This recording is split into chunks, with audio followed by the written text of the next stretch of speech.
welcome to another episode of the Mid Musings podcast. That's the podcast where we raise awareness about disabilities and everyday issues. And today we are discussing a new concept in business, which I really am not really sure how it works. Well, we've got the professional here, and he is Charlie Johnson. He's a consciousness officer.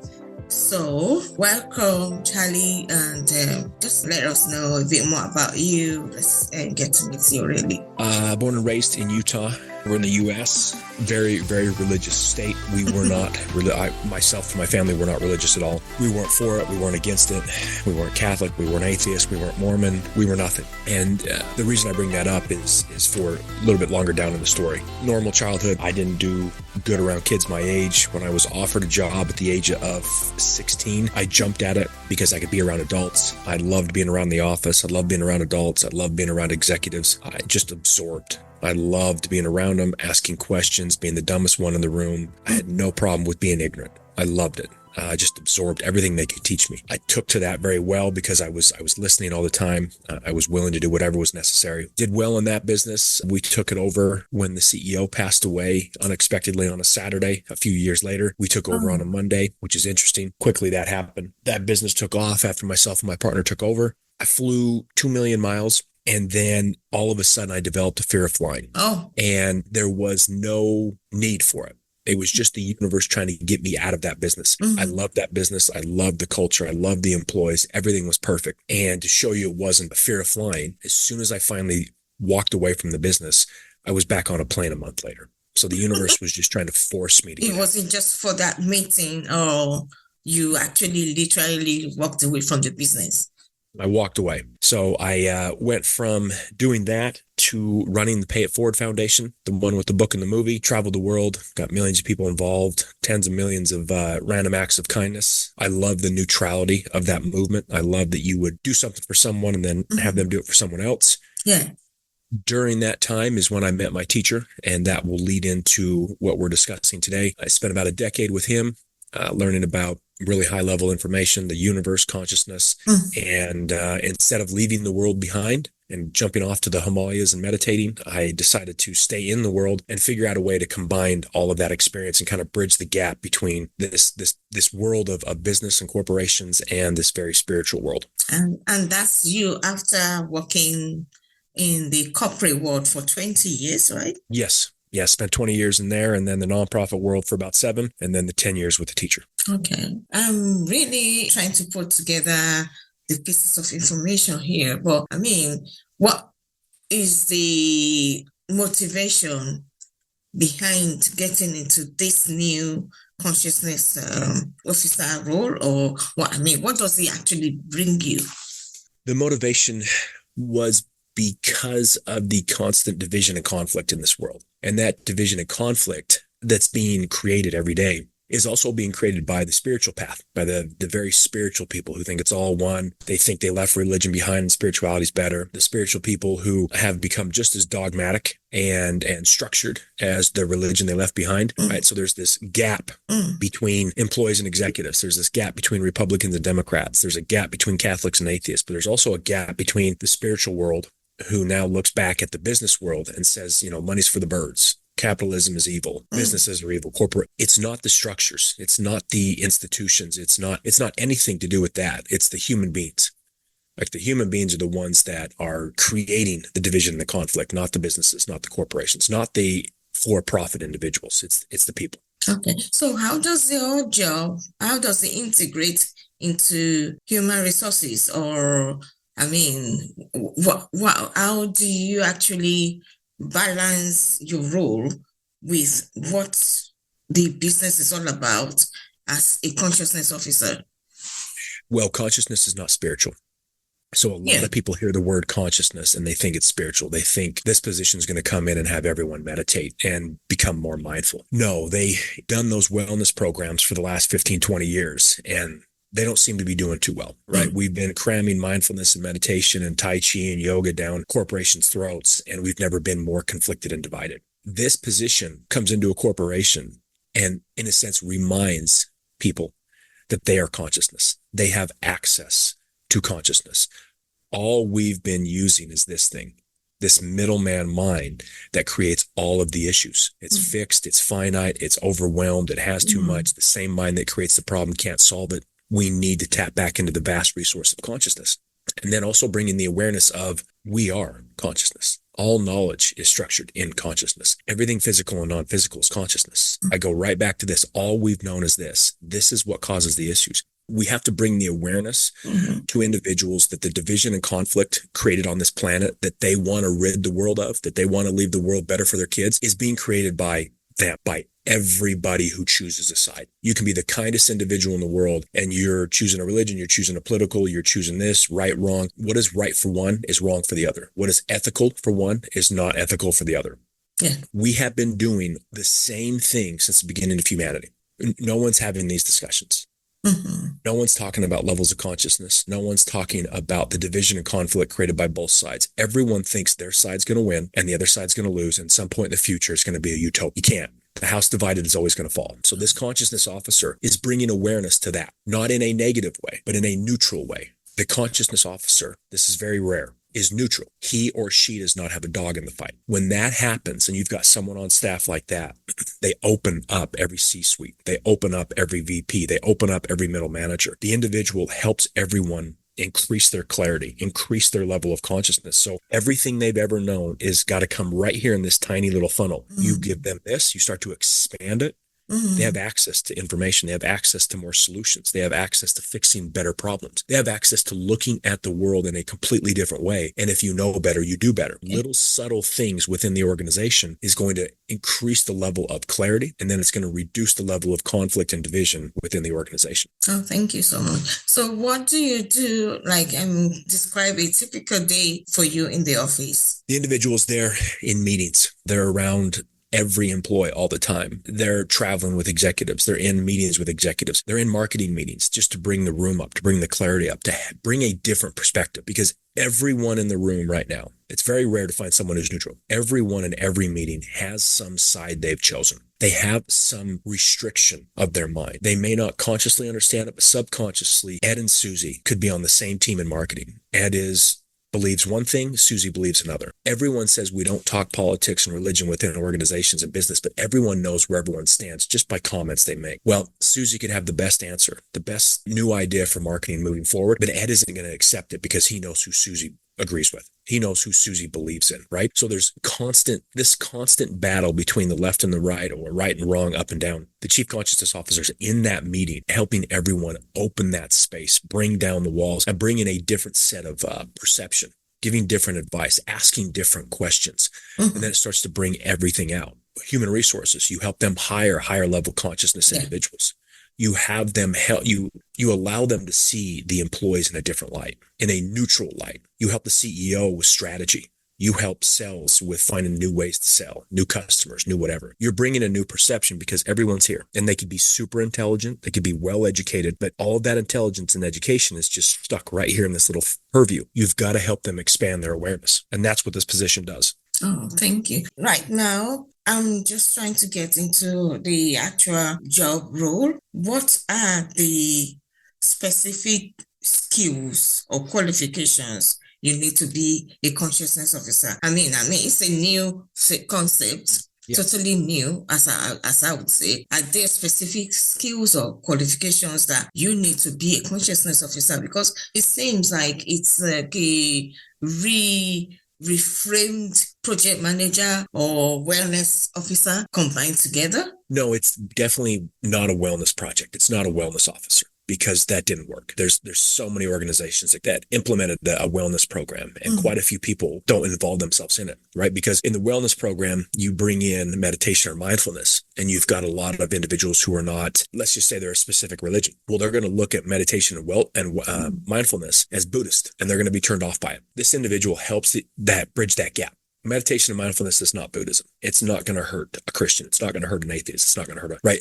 helping them understand, but this position is not a wellness manager. It's not a wellness program. It is not a part of that. It is something that they have to have a business background. They have to understand and talk profit and P&L and understand the functionality of a business, kind of like myself, 20 years. They have to understand the other side of the coin, which is the people who leave business behind because they want to go off on their spiritual path. And they think they got to know the ups and downs. They got to know both sides. They got to know the heads and the tails of the coin. They have to understand the ability to be neutral. They have to be able to bridge the gap between both sides. Yeah. So they have to have some time in business. They have to have some time on the spiritual path to understand the different modalities and practices. They have to understand on the spiritual path, they have to understand the mindset of how many people leave corporations behind thinking it's better to go off on a spiritual path. It's not better. It's just different. It's the heads, the tails of the coin. Just understanding what we're discussing right now in the last minute changes the perception of the people listening to this. It's not going to change their mind. It's not going to shift really much, but the seed's been planted. The individual in this position has to understand both sides of the coin, and they have to be neutral, which is a very, very difficult thing to find in this world because everyone has their bias and conditioning. Everyone has had negative things happen to them because of the other side, because of a government, because of a politician, because of a religion, whatever. And that's, in a sense, leaves a scar. It leaves something in their mind that says, I'm right. I don't like that side because of what they did to me. But the other side did the same thing. The other side thinks, well, the other side did something to me and I don't like that side. I talk about this so much. We've been doing this since the beginning of time. We have never been more divided and conflicted on this planet. It's chaotic. I agree with that 100%. Okay, so you and all these podcasts agree with me. Mm-hmm. So what are we going to do? Are we going to continuously do the same thing? Because that's what we're doing. That's failure. Yeah, well, it's failure, but we don't know any different. When I point to the mind and your listeners are saying all we've known is the mind, all we've ever learned about, all we've ever been taught about, the only tool we've ever used is this. Their mind can't go anywhere else because that's all they've known. So when I say this is the middleman, the mind's the middleman. And it's just a filter. Consciousness, everything around us, which is physical and non-physical, where all knowledge is, we have access to that. We are it. That takes a while for them to understand that. But this conversation needs to be seeded in more people. And thanks to people like you, you're allowing it to be seen by your listeners, more people to be seeing it. It's going to take a little bit for people to be okay with that. But the wellness programs, how we go about trying to bridge the gap between different sides of any organization, any religion, any politics, it's obviously not working because we do the same thing for thousands of years and wonder why we're here in this chaotic time. Someone has to bring in the source, the consciousness. Now, consciousness is not spiritual. It's tactical. It's who we are. It's not saying it's God or source or anything spiritual. It's who we are. It's fundamental to our experience. Well, if that's the case, why would we not want to understand that? Because that's where everything we know comes from. That's where all our bias and conditioning comes from. But that also brings to the point of where we can release that bias and that conditioning by expanding our awareness. But again, we keep doing the same thing over and over again and nothing changes. Yes, I appreciate some of the things that you've said, that we can keep doing the same things all over and expect a different result. That's actually lunacy, That's what I think is, the root of the problem. And I think I appreciate what you're trying to bring into our awareness, that we have to take some kind of action, which is different from what we've been doing. And that's exactly what I think your focus is as a consciousness officer. And that's bringing that awareness to us. You have to be like a kind of liaison between all the parties that are concerned, people in religious places, people in politics, people in the business world, people in the financial world, everybody coming together, and you acting like a kind of liaison officer between all of that. Do I get that right? Yeah. Exactly. Okay. Beautifully said. And in your experience, how vital has it been to have a wellness and to have a consciousness officer in organizations, and given the kind of world we live in right now? It's more important than ever. It's the most crucial position to be hired, and no one's done it. So 30, 40 years ago, when technology took over, businesses knew that technology was going to be the future. The CEO and the intelligent C-suite had no clue what a URL was, what a website was, how to code, do anything. So who did they hire? Yeah. They hired a CTO, right? Yeah. Well, now a CTO is a staple, even in small companies, because of technology. Yeah. Well, now we've got AI and technology. Consciousness birthed every single thing in this world. It birthed marketing, sales, technology, AI, CEOs, CFOs, CHROs, cut everything physical and non-physical is consciousness. Consciousness is going to be the center focus of this entire existence for 8 billion people. How crucial is it going to be to have an individual on staff understands consciousness, who understands the division that the mind creates, how do we get out of it, who understands why things are changing, why people are going crazy, why there's so much chaos and division and conflict, helping people understand that so they're aware of it so they can work on it. This position is 10 times more important than a CTO right now, because we keep doing the same thing. We've had all of these other positions. And my question is, on top of bringing in wellness programs, thinking meditation and mindfulness was going to fix everything, which I'm a fan of because I'm the spiritual guy, I've been down the path. We've never been more divided and conflicted. So obviously, very simply put, off of an example, every human being on this planet can see. We're not talking semantics. I'm not talking theories. We're looking at the world. It's never been more divided and conflicted. And the positions currently in these organizations, in politics, in religion, in life, are part of the division and conflict. So we've obviously got to bring something new in, a new position, a new individual who is neutral in a very divided world. This is a very important position, very important position. And if more companies hear about this, even if they don't directly understand it just yet, I would hire immediately, just to start infiltrating the business and just being there for all of their employees. It's a secret weapon. Yeah. So thank you. Well, the other thing I'm going to try to get to is your specific requirements for a consciousness officer. Like you said, and they have to be business minded, but are there other specific qualifications or trainings or skills that they need to have? Business background, and then they've got to have some time on the spiritual path. They just have to, because they've got to understand the spiritual path. And how long do they need this for? 5 years, 10 years. I mean, it's got to be some time. You've got to understand consciousness. You've got to understand how the mind works. You've got to understand the ability of what consciousness does to the mind, what it does to the universe, what it does to our thoughts. Because in 10 years, the things that you are actually looking at would have changed, because we go through changes every day. So if you, as a consciousness officer, you're trying to get into that consciousness and getting the qualification, and you're going through this spiritual path to become a consciousness officer or to become a consciousness representative or whatever it is that they are called, then within 10 years that you are in your journey, things have changed and you'll be left behind.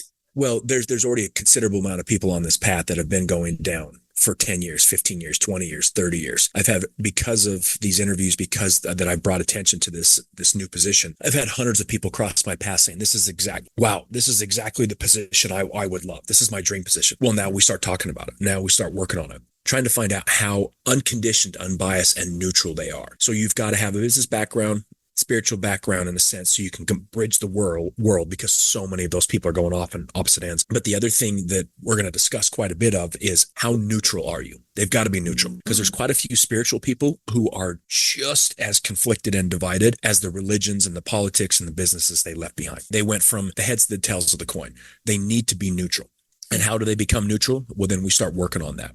We start asking different questions. We start asking, I can tell almost immediately how conditioned and biased someone is, but this is a new position. Like you said, we will start working on it, but there's hundreds, if not thousands of people who already do have the qualifications of the business background and quite a bit of time on the spiritual path, understanding what consciousness is. Okay. And when you talk about the spiritual journey, could you explain more about the spiritual background of this? Because it could be Christianity, it could be Islamic religion, it could be, what is it? What do you mean by the spiritual? There's a considerable amount of people who left all of that behind.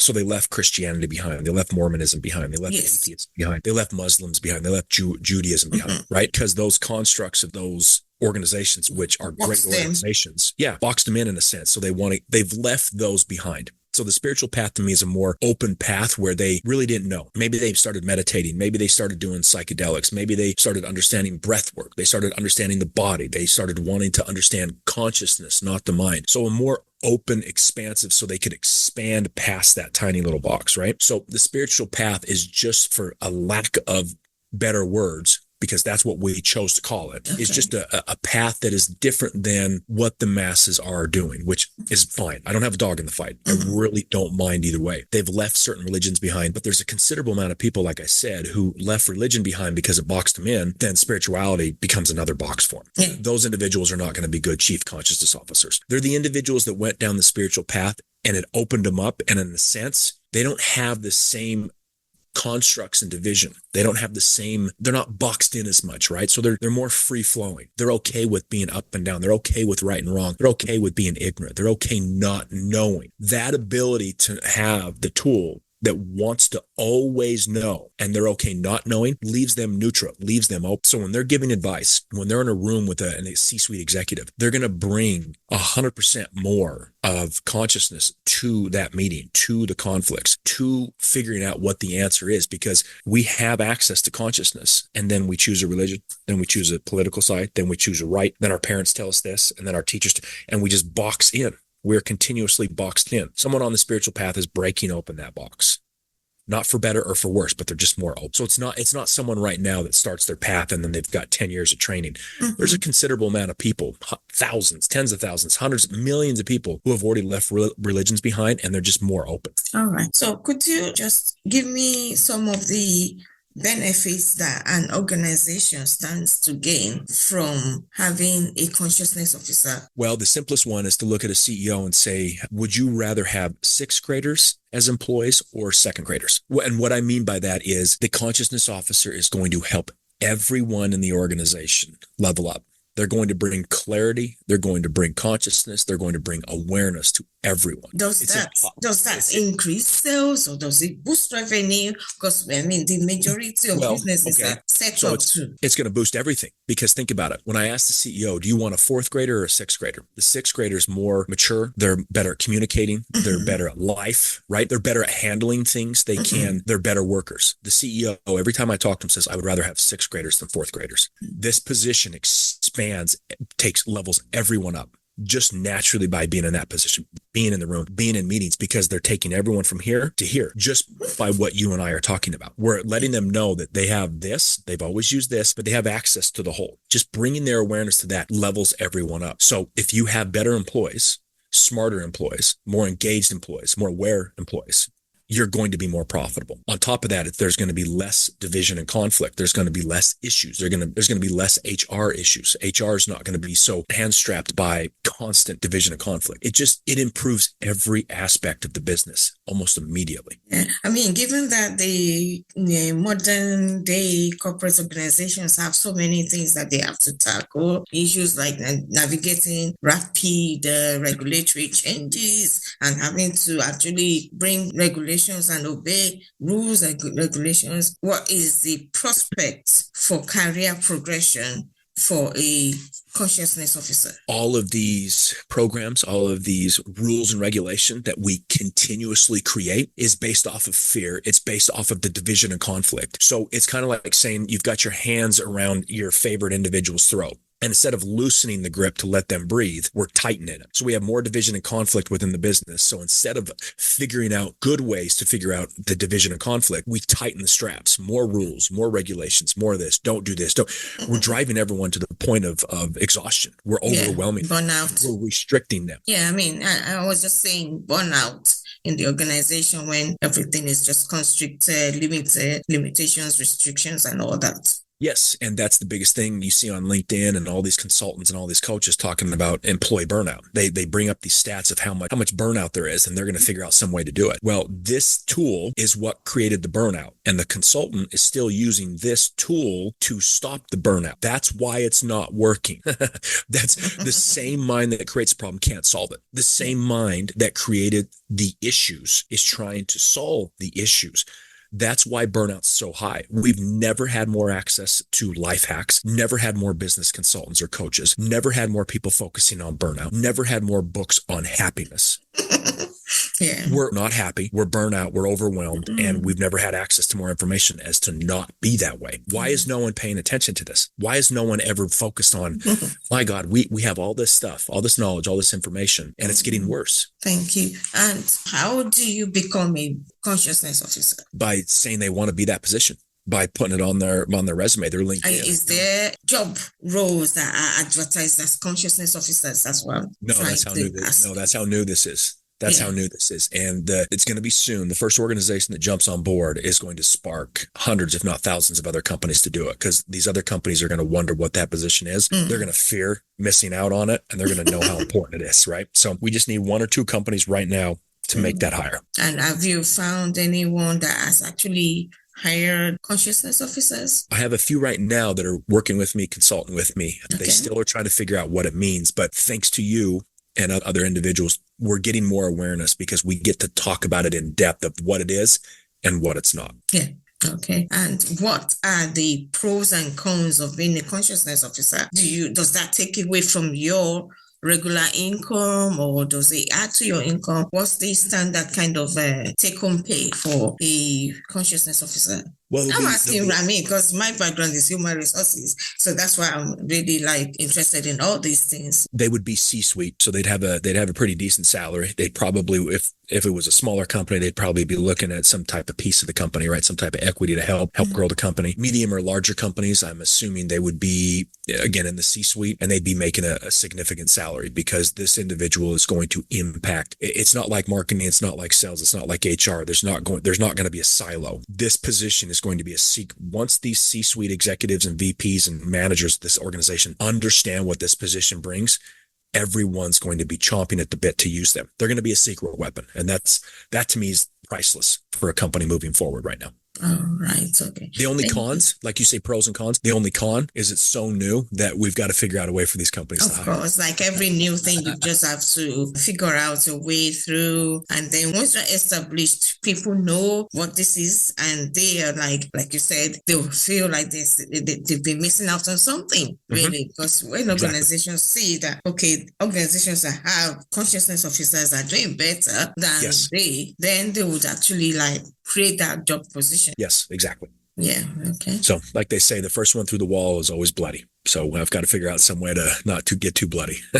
And how has it been for you as a consciousness officer so far? It's been quite exciting. It's only been a couple months. Quite a few of these individuals in these podcasts and interviews admittedly said that they would not have had me on as soon as 3 months ago.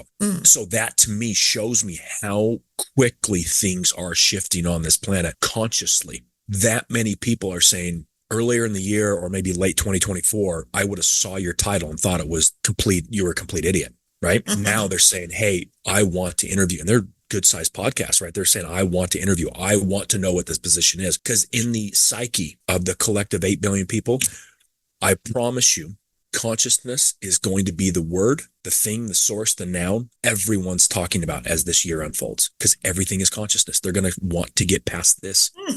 And just like AI, we're just going to be dominating the world again. Yeah. Yes. Yes. All right. And how can anyone who wants to be a consciousness officer and wants to train with you, how can they find you? I will give you my LinkedIn.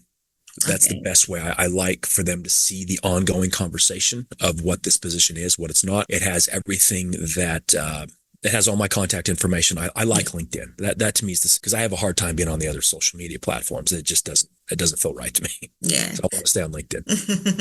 Thank you so much for your time. And it's been so awesome actually talking about consciousness. I mean, something that we should be aware of going from what you said. Let's hope it's the way forward, and let's hope we find a way to actually tackle the world issues that we face today, because just too many issues. Yes. Just too many conflicts, too many, wars, financial rules, regulations here and there. There should be a free world. We should live in a free world where everybody, not that we should be in a reckless society, but there should be a level of freedom to be able to express yourself, to be able to do what you want to do, not go about going on rampage and killing people or trying to make life miserable for others. Yes, I agree. Yeah. I completely agree. All right. Thank you so much for your time today. And this podcast will be on all podcast platforms. Please share with friends and family and also subscribe to us. And hopefully we'll speak with you soon to know how things are getting on. Awesome. Thank you so much for so much for the time. Thank you. All right. Bye-bye.